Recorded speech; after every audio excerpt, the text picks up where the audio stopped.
আজি টাই আহোমসকলৰ পবিত্ৰ উৎসৱ মেডাম মেফি আৰু ৰাজ্যৰ প্ৰান্তে প্ৰান্তে মেডাম মেফি উদযাপন কৰা হৈছে। আমি ৰাজ্যৰ ভিন্ন প্ৰান্তৰ দৃশ্যাংশসমূহ দেখুৱাম, যিহেতু পূৰ্বপুৰুষসকলক স্মৰণ কৰি ৰাজ্যৰ প্ৰান্তে প্ৰান্তে পালন কৰা হৈছে পবিত্ৰ টাই আহোমসকলৰ উৎসৱ মেডাম মেফি আৰু টাই আহোম যুৱ পৰিষদ অসম গোলাঘাট জিলা সমিতিৰ উদ্যোগতো দুদিনীয়া কাৰ্যসূচীৰ আয়োজন কৰা হৈছে। কেন্দ্ৰীয় মেডাম মেফিৰ প্ৰথম দিনাৰ কাৰ্যসূচী হিচাপে ফুৰালুং পূজা আয়োজন কৰা হৈছে আৰু উপস্থিত থাকিব বিধায়ক মৃণাল শইকীয়াই বন্তি প্ৰজ্বলন কৰিব। আৰু এনেদৰে এতিয়া ৰাজ্যৰ প্ৰান্তে প্ৰান্তে ভিন্ন প্ৰান্তত উদযাপন কৰা হৈছে টাই আহোমসকলৰ পবিত্ৰ উৎসৱ মেডাম মেফি। পূৰ্বপুৰুষসকলক স্মৰণ কৰি দেশ জাতিৰ মংগল কামনাৰে পূজা অৰ্চনা কৰা হৈছে। আমি ইয়াক গোলাঘাটৰ দৃশ্যাংশ দেখুৱাইছোঁ।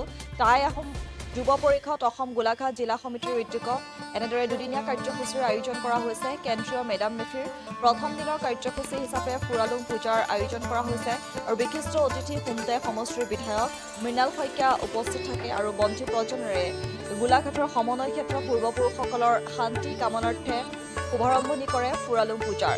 মেডাম মেফিৰ দ্বিতীয় দিনৰ কাৰ্যসূচীৰ বাবেও সকলো ৰাইজৰ উপস্থিতি কামনা কৰে উদযাপন সমিতিয়ে।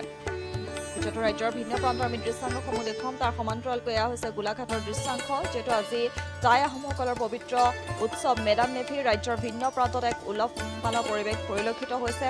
উদযাপন কৰা হৈছে পবিত্ৰ উৎসৱ মেডাম মেফি আৰু পূৰ্বপুৰুষসকলক স্মৰণ কৰিয়ে দেশ জাতিৰ মংগল কামনাৰে এই পূজা কৰা হয়। আৰু এনেদৰে এতিয়া চাৰিওদিশে এক উৎসৱমুখৰ পৰিৱেশে বিৰাজমান হৈছে। কালিলৈ আমাৰ পবিত্ৰ মেডাম মেফি আৰু আমাৰ অসমৰ আহোম সম্প্ৰদায়ৰ লোকসকলৰ বাহিৰেও আমিও এই পূজাটো সদায় পালন কৰি আহিছোঁ। আমি পুজি আহিছোঁ আমাৰ যি পূৰ্বপুৰুষসকলক, তেখেতসকলক আমি শ্ৰদ্ধাৰে সোঁৱৰোঁ। আৰু আজি সেই উপলক্ষে আমাৰ গোলাঘাট জেনেৰেল ফিল্ডত আমাৰ পতা হৈছে ফুৰালুং, য'ত এই তেখেতসকলক শ্ৰদ্ধাৰে সোঁৱৰণ কৰি চাকি বন্তি জ্বলোৱা হয় আৰু তাত উপস্থিত থাকি খুব ভাল লাগিছে। মেডাম মেফিৰ মানে আজি প্ৰথম কাৰ্যসূচী হিচাপে আছে আমাৰ ফুৰালুং পূজা। আমি ফুৰালুং পূজা পাইছোঁ আজি গোলাঘাটত যিমানখিনি আহোম সম্প্ৰদায়ৰ লগতে জনগোষ্ঠীৰ মানুহ আছে, আমাক সকলোৱে সঁচাকৈ মানে খুব মৰম আদৰেৰে লৈছে আৰু সকলোবিলাক আহিছে। গতিকে খুব এটা সুন্দৰ পৰিৱেশ এটা হৈছে, গতিকে খুব ভাল পাইছোঁ। আৰু সকলো ৰাইজকে অহাকালিলৈ হ'ব লগা মেডাম মেফিত আৰু সকলোৰে সহায় সহযোগিতা আৰু আহিবৰ কাৰণে আমি ইয়াৰ আপোনালোকৰ যোগেদি আমি নিমন্ত্ৰণ জনাইছোঁ।